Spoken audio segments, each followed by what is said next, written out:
Biktima ho itong isang babae nitong dalawang gago na ito. Muntik pa saksakin. Biri mo, pera lang ang lakad eh.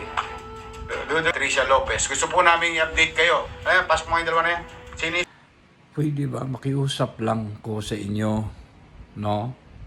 Na wag na nating pangalanan, mga kaibigan, wag na nating pangalanan ang mga anak natin ng mga pangalang nasa Bible. Kasi kanina lang, no? Nakita ko si Samuel, may dala na namang red horse, nagiinuman sila.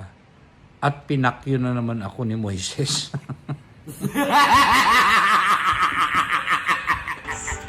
Saan yung pera? Asan? Dudong. Ikaw, yung pangalan mo? Moises.